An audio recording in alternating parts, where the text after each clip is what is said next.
Hello students, welcome back to मैंटीज classes. तो ये हमारी क्लास 12th की वर्ल्ड पॉलिटी की वीडियो सीरीज चल रही है। तो ये इसका पार्ट 2 है। तो आज हम बात करेंगे गोर्बाचेव एंड द डिसइंटीग्रेशन।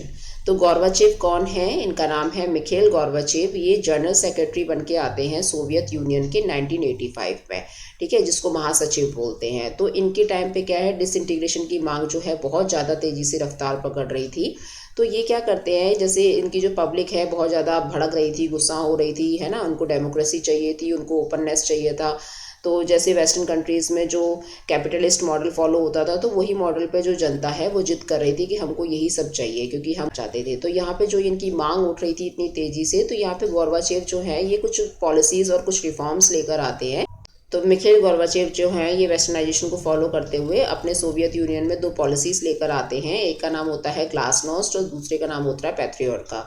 तो ग्लासनोस्ट का मतलब होता है कि ओपननेस लेकर आना है, जैसे कि डेमोक्रेसी में होना चाहिए, है ना, लिबरल होना चाहिए, लोगों को पूरी छूट मिलनी चाहिए, सारे राइट्स मिलने चाहिए। तो जो लोगों की डिमांड होती है उसके हिसाब से ये पॉलिसी जो है लेकर आते हैं। और पैट्रियट का जो है रिस्ट्रक्चरिंग, यानी हम जो है वो सोवियत यूनियन को दोबारा से रिस्ट्रक्चर करेंगे और कैपिटलिस्ट मॉडल को लेकर आएंगे। तो इस तरीके से यहाँ पे जो ये मांग उठ रही थी उसके हिसाब से ये काम भी कर रहे थे। तो ये जो सिंबल है ये फ्रेंडशिप का है। यहाँ पे सोवियत यूनियन जो है ये वेस्टर्न कंट्रीज़ के साथ फ्रेंडशिप करना चाहते हैं, उनके मॉडल को अपनाना चाहते हैं, ठीक है। तो इस तरीके से चीज़ें होती हैं। यहाँ पे देखिए ये ग्लासनोस्ट और पैट्रियट का दिखा रहे हैं। यहाँ पे मिखेल गोर्बाचेव हैं जो इस पॉलिसी को इम्प्लीमेंट करेंगे। यहाँ पे आगे बढ़ते हैं।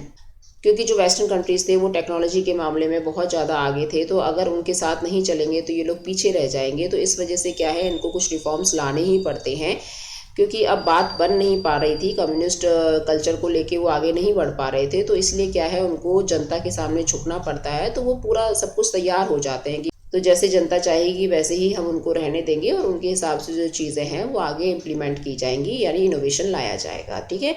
क्योंकि यहाँ पे मिखेल गोर्बाचेव जो हैं ये पूरी कोशिश करते हैं सुधार लाने का, ये फैसला भी करते हैं। और लेकिन क्या है, चीज़ें उनके हिसाब से चल नहीं पाती हैं, क्योंकि जो ईस्टर्न यूरोपियन कंट्रीज़ थे ना, इसकी ये सोवियत यूनियन है, पोलैंड है ना, ईस्ट जर्मनी है, चेकोस्लोवाकिया है, ये जो कंट्रीज़ हैं इनकी डिमांड बहुत ज़्यादा आगे बढ़ती जा रही थी। क्योंकि ये लोग चाहते थे कि हमको किसी भी तरीके से कम्युनिस्ट कल्चर से आज़ाद कर दिया जाए। और ये सरकार का बहुत ज़्यादा विरोध भी कर रहे थे, सरकार के नियंत्रण को पूरी तरीके से खारिज कर रहे थे कि हमें ऐसे नियंत्रण में नहीं रहना है। और मिखेल गोर्बाचेव जो है ये भी कुछ नहीं कर पा रहे थे उस समय पे, मतलब इनके रहते हुए भी जो शासन है वो कंट्रोल में नहीं आ पा रहा था। और धीरे धीरे जितने भी कंट्रीज़ में कम्युनिस्ट रेजिम्स चल रही थी ना, वो कोलैप्स होने लग जाती है। यानी जितने भी कंट्रीज़ थे उनमें धीरे धीरे जो 15 रिपब्लिक्स का एक ग्रुप था ना, यूएसएसआर, तो इनमें क्या है, कोलैप्स आना शुरू हो जाता है। कम्युनिस्ट रेजिम को ये क्या करते हैं, बॉयकॉट करना शुरू कर देते हैं, ठीक है। आगे देखते हैं। तो बाहर तो ये प्रॉब्लम्स चल ही रही थी, जनता के अंदर ये प्रॉब्लम्स तो चल ही रही थी कि जनता जो है ये बहुत उपद्रव मचा रही थी, बहुत क्राइसिस मतलब आ चुके थे जनता की वजह से। क्योंकि इन लोगों को क्या है, अब किसी भी तरीके से डोमिनेशन में नहीं रहना था। और साथ में पार्टी के अंदर भी प्रॉब्लम्स होने लग गई थी। जो की थी यहाँ पे जो आर्थिक और जो राजनीतिक सुधार हैं ये भी अच्छी तरीके से नहीं हो पा रहे थे, चीज़ें जो है अच्छी तरीके से डेमोक्रेटाइजेशन नहीं हो पा रही थी कंट्री के अंदर। तो ये सारी प्रॉब्लम्स होते हुए जो कम्युनिस्ट पार्टी के नेता हैं वो भी विरोध करने लग जाते हैं इन्हीं चीज़ों को, ठीक है ना। तो यहाँ पे हम देखेंगे जो कूप टुक प्लेस इन द 1991, यानी एक तरीके से तख्ता पलट हो जाता है। तख्ता पलट मतलब सरकार ही पूरी बदल दी जाती है, जो लीडर है उनको बदल दिया जाता है। तो यहाँ पे मिखेल गोर्बाचेव चल रहे थे, बाद में हम देखेंगे किस तरीके से बोरिस येल्त्सिन आ जाते हैं। तो मिखेल गोर्बाचेव को हम बोल सकते हैं कि ये लास्ट लीडर रहे हैं सोवियत यूनियन के। इसके बाद क्या है, सोवियत यूनियन का डिसइंटीग्रेशन हो जाता है बोरिस येल्त्सिन के टाइम पे ही।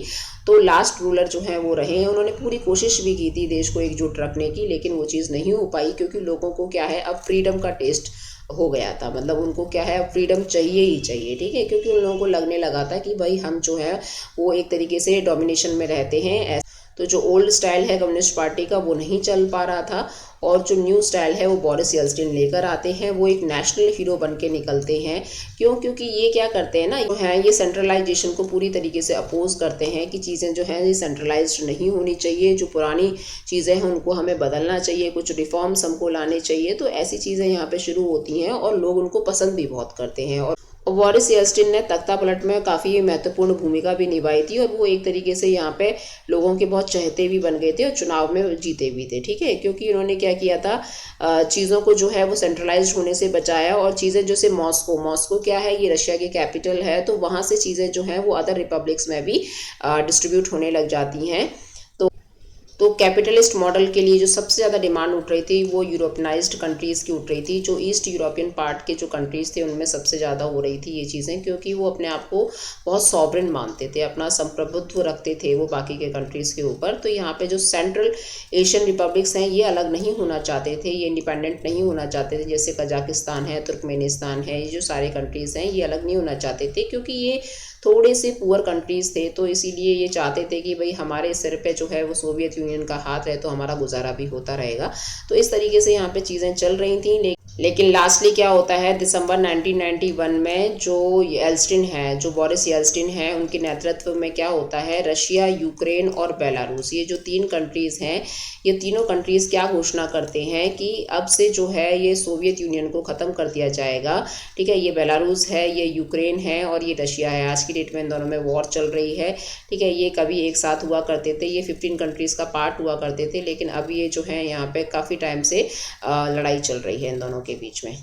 और यहाँ पे यूएसएसआर जो है इसकी समाप्ति हो जाती है, इसकी घोषणा कर दी जाती है 3 कंट्रीज़ के द्वारा, रशिया, यूक्रेन और बेलारूस के द्वारा। और जो कम्युनिस्ट पार्टी है ये पूरी तरीके से बैन हो जाती है और कैपिटलिस्ट मॉडल वहाँ पर आ जाता है, डेमोक्रेसी आ जाती है, उसको अडॉप्ट कर लिया जाता है, ठीक है। तो ये सारी चीज़ें यहाँ पे हो जाती हैं। उसके बाद हम देखेंगे leader of the Soviet union, इनका नाम है जोसेफ स्टालिन। इनका जो टाइम पीरियड है वो रहा है 1924 से लेकर 53 के बीच में। तो ये कौन है, ये सक्सेसर रहे हैं सोवियत यूनियन के और ये काफ़ी स्ट्रॉन्ग लीडर रहे हैं उस टाइम के। इन्होंने इंडस्ट्रियलाइजेशन को बहुत बढ़ावा दिया था और उनके समय पे इंडस्ट्रियलाइजेशन बहुत तेज़ी से आगे भी बढ़ी थी और इन्होंने कलेक्टिव फार्मिंग यानी जो कलेक्टिव एग्रीकल्चर है ना उसको बहुत ज़्यादा प्रमोट किया था।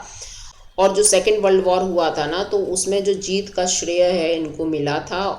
और 1930s के अंदर जो पार्टी के अंदर विरोधियों को कुचलने के लिए है ना और उनके अंदर जो तानाशाही रवैया अपनाने के लिए भी इनको जिम्मेदार ठहराया जाता है, ठीक है। तो यहाँ पे हम ये बॉक्स देखेंगे तो इसमें क्या है, एक बता रखी है एक घटना कि ये कम्युनिस्ट पार्टी के लीडर होते हैं, वो क्या करते हैं, मॉस्को से रवाना होते हैं और वो कलेक्टिव फार्मिंग की चेकिंग करने जाते हैं कि भाई हमारे जो किसान है वो किस तरीके से हार्वेस्ट कर रहे हैं फसल को, तो इसका चेकिंग करने के लिए जाते हैं। तो वहाँ पे जो ये ऑफिसर हैं ये उस फार्मर से पूछते हैं कि इस साल की पैदावार कैसी रही।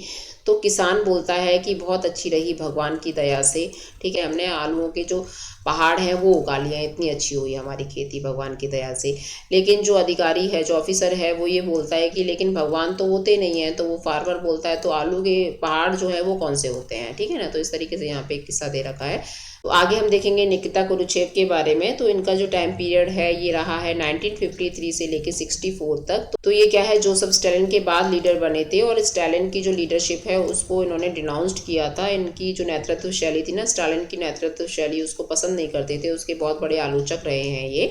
क्योंकि एक इनके बारे में एक किस्सा भी बताया जाता है कि स्टालिन ने जब एक बर्थडे पार्टी ऐसे समथिंग कुछ ऑर्गेनाइज किया था तो उसमें इनको भी इनवाइट किया था। तो इनको बोला था कि तुम डांस करो करके, है ना। तो इनको डांस नहीं आता था तो इन्होंने डांस करने से मना कर दिया। तो इनको बहुत नफरत हुई थी डांस वगैरह करने का, ये क्या रवैया है। तो खुद स्टालिन को भी नहीं आता था, लेकिन क्या है वो ऐसे जो डांस में अनाड़ी लोग होते हैं ना उनका डांस देखने में उस स्टालिन को बहुत अच्छा लगता था। ऐसा कुछ नेचर था स्टालिन का भी।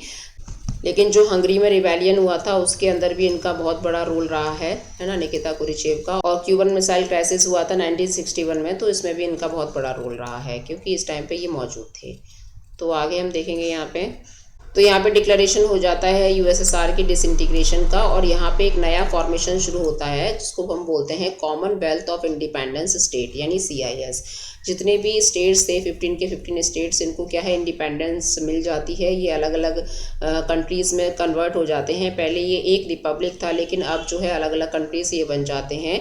तो रशिया को इसका लीडर बना दिया जाता है और जितने भी न्यू इम्प्लीमेंटेशन होते हैं वर्ल्ड के अंदर, है ना, अमेरिका के साथ या यूएन सेक्रेटरी काउंसिल के अंदर, तो वहाँ पे रशिया जो है ये पार्टिसिपेट करने लग जाता है। सारे इंटरनेशनल ट्रीटीज़ में इसका हाथ होता है। तो जैसे अगर हम देखें न्यूक्लियर बॉम्ब की जो ट्रीटी थी ना, जिसको एनपीटी बोलते थे, नॉन प्रोलिफिकेशन ट्रीटी जो थी, तो इसमें भी जो रशिया है वो एक तरीके से सपोर्ट करता है इस चीज़ को। वहाँ पे ट्रीटी साइन होती है कि मतलब जो न्यूक्लियर वेपन्स हैं उनको ज़्यादा नहीं चलाया जाएगा, मतलब जब तक कि बिल्कुल डेड एंड नहीं आ जाएगा तब तक उनको इम्प्लीमेंट नहीं किया जाएगा।